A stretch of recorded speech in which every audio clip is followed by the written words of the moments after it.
भारत के आंतरिक मामले में कूदा ओआईसी।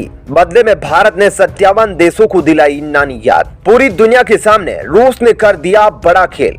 रूस के एक धोखे ने बढ़ा दी टेंशन। नमस्कार, प्लेनेट 4 पर आपका स्वागत है। दोस्तों, आज इन्हीं खबरों के बारे में हम विस्तार से जानने वाले हैं, तो वीडियो में अंत तक जरूर बने रहिएगा। दोस्तों, इन दिनों भारत के अंदर एक बड़ा विवाद अपने चरम पर है, और वह विवाद क्या है आप सब जानते हैं। जी हां, मैं हिजाब विवाद की बात कर रहा हूं, जो कि कर्नाटक से शुरू हुआ और अब भारत के हर कोने तक पहुंच रहा है। कर्नाटक के बाद हाल ही में हिमाचल के शिक्षा मंत्री ने भी शिक्षण संस्थानों के अंदर ड्रेस कोड के अलावा हिजाब पहनकर आने वाली लड़कियों पर रोक लगा दी।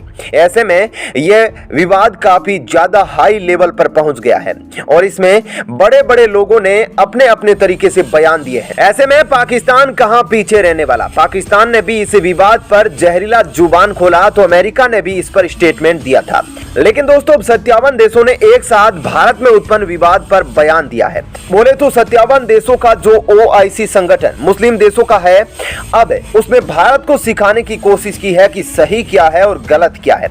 लेकिन दोस्तों, भारत की ओर से पाकिस्तान और अमेरिका को करारा जवाब देने के बाद अब ओआईसी को भी करारा सबक सिखाया गया है, जिससे उसकी जुबान अटक गई है और उसकी बोलती बंद हो गई है। दोस्तों, पाकिस्तान और तुर्की भारत के सबसे बड़े दुश्मन मुस्लिम देशों में से एक है। इन्होंने ही ओआईसी के सामने भारत में उत्पन्न विवाद पर इनका पक्ष लेने के लिए कहा और भारत को नसीहत देने के लिए गंदी जुर्रत की। ऐसे में आपको बताते हैं कि आखिर भारत ने कैसा जवाब दिया। दरअसल कर्नाटक के स्कूल एवं कॉलेज में हिजाब पहनने की अनुमति न होने पर छिड़े विवाद ने अब अंतर्राष्ट्रीय रूप ले लिया है। मुसलमान देशों के संगठन इस्लामी के सहयोग संगठन ने इस मुद्दे पर टिप्पणी कर दी है और भारत को नसीहत देने की कोशिश की है। इस्लामिक सहयोग संगठन ने ट्वीट कर कहा, इस्लामिक सहयोग संगठन का सचिवालय यह मांग करता है कि भारत मुस्लिम समुदाय की सुरक्षा, उनके हितों का ख्याल रखे, इस्लाम को मानने वाले लोगों की जीवन शैली की रक्षा करे। इसके अलावा हिंसा के लिए उकसाने वाले लोगों और हेट क्राइम करने वाले के खिलाफ कड़ा एक्शन लिया जाए। इस्लामिक सहयोग संगठन ने अंतर्राष्ट्रीय समुदाय से मांग की है कि वे इस मामले में दखल और मानवाधिकारों की रक्षा के लिए प्रयास करें। इतना ही नहीं, इस्लामिक सहयोग संगठन ने भारत को हरिद्वार में हुई धर्म संसद के दौरान हेट स्पीच को लेकर भी भारत को उपदेश देने की कोशिश की है। हालांकि भारत ने इस्लामिक सहयोग संगठन के रुख पर कड़ी प्रतिक्रिया जताई है और कहा कि भारत में हर मजहब के लोग बहुत खुशी के साथ रह रहे हैं। अल्पसंख्यक के मामलों में मंत्री मुख्तार अब्बास नकवी ने कहा कि कोई भी भारत को यहां आकर उपदेश नहीं दे सकता। उन्होंने साफ तौर पर कह दिया कि पाकिस्तान में कोई लड़की अगर जय श्री राम का नारा लगाती है तो उसका सिर कलम कर दिया जाता है। इस्लामिक सहयोग संगठन में कुल 57 मुस्लिम देश शामिल है, जिनमें पाकिस्तान, तुर्की, सऊदी अरब जैसे बड़े मुस्लिम देश भी हैं। संयुक्त राष्ट्र के बाद यह दुनिया का दूसरा सबसे बड़ा संगठन माना जाता है। अक्सर इस्लामिक मुद्दों को लेकर इसकी मीटिंग्स होती रहती है। पाकिस्तान की ओर से कई बार इसमें कश्मीर के मुद्दों को भी उठाने का प्रयास किया गया, लेकिन अब तक उसे सफलता नहीं मिल सकी है।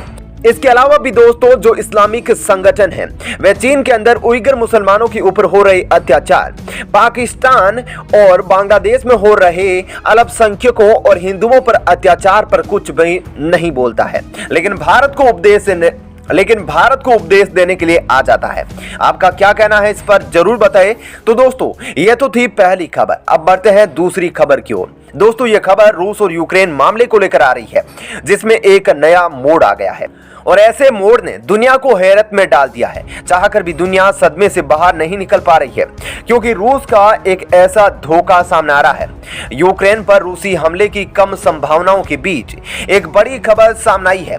बताया जा रहा है कि रूसी राष्ट्रपति व्लादिमीर पुतिन और बेलारूस के तानाशाह अलेक्जेंडर लुकाशेंको शुक्रवार को मॉस्को में मिलेंगे।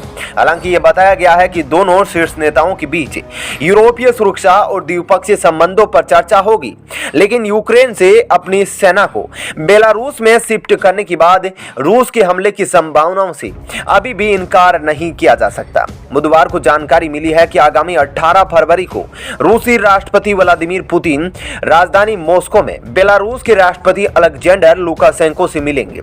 इस दौरान दोनों नेताओं के बीच द्विपक्षीय संबंधों और यूरोपीय सुरक्षा को लेकर बातचीत होगी। रणनीतिक साझेदारी और संगठन के रूसी बेलारूसी संबंधों के आगे विकास के मुद्दे के साथ साथ यूरोपीय सुरक्षा की शामिया के समस्याओं पर चर्चा करने की योजना है। गौरतलब है कि दोनों नेताओं की मीटिंग ऐसे वक्त पर हो रही है जब यूक्रेन पर रूसी हमलों का खतरा मंडरा रहा है।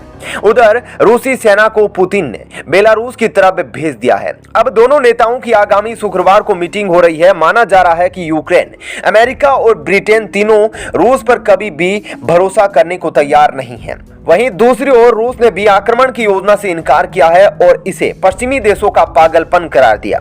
अब आगामी 18 फरवरी को बेलारूस और रूस की बैठक पर दुनिया भर की नजरें टिकी है। इसके अलावा दोस्तों, अमेरिका ने भी साफ साफ कह दिया है कि रूस ने अभी तक हमले की संभावनाओं को खत्म नहीं किया है। अमेरिका ने इसको लेकर बड़ा बयान दिया है। तो रूस ने अपनी सेना से यूक्रेन की सीमा से वापस बुलाने के ऐलान के साथ ही यूक्रेन के अंदर जो लोग हैं उन्होंने अपने झंडे को लहराया और अपनी एकता का प्रदर्शन किया। यह दिखाने की कोशिश की कि संगठन में शक्ति है और उसके आगे बड़े से बड़ा झुकता है। हालांकि यूक्रेन से संकट अभी टला नहीं है।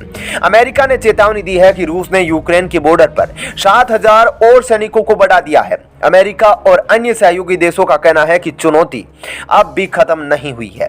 अमेरिका के मुताबिक रूस ने यूक्रेन के उत्तर, पश्चिमी और पूर्वी सीमा पर 15 लाख सैनिकों की तैनाती कर रखी है। बता दें कि रूस के राष्ट्रपति व्लादिमीर पुतिन ने कहा था कि वे शांतिपूर्ण रास्ता चाहते हैं जिससे युद्ध से बचा जा सके। राष्ट्रपति जो बाइडेन ने भी बातचीत का हर मौका दिलाने का वादा किया था। हालांकि रूस के इरादे पर उन्होंने शंका जाहिर की थी। अमेरिका का कहना है कि रूस ने सेना को हटाने का झूठा वादा किया और धोखा किया है। उसने सेना हटाई नहीं बल्कि बढ़ाई है। वहीं रूस के रक्षा मंत्रालय ने एक वीडियो दिखाया था और कहा था कि बॉर्डर से टैंक और मिसाइलों के साथ जवान वापस बुलाए जा रहे हैं। अमेरिकी विदेश मंत्री एंटनी ब्लिंकन ने कहा, हमने कोई वापसी नहीं देखी है। पुतिन कभी भी आक्रमण कर सकते हैं। आज भी हमला हो सकता है या फिर अगले कुछ सप्ताह में पुतिन आक्रमण कर सकते हैं। रूस की सेना हटाने के दावे पर सवाल पूछे जाने पर उन्होंने कहा कि रूस इसी तरह की चाल चलता है। वह कहता कुछ और है और करता कुछ और है। वह अपनी साजिश में यूक्रेन को फंसाना चाहता है। ऐसे में आपका इस खबर पर क्या कहना है, कमेंट सेक्शन में जरूर बताएं। साथ ही वीडियो को लाइक और शेयर जरूर करें। धन्यवाद।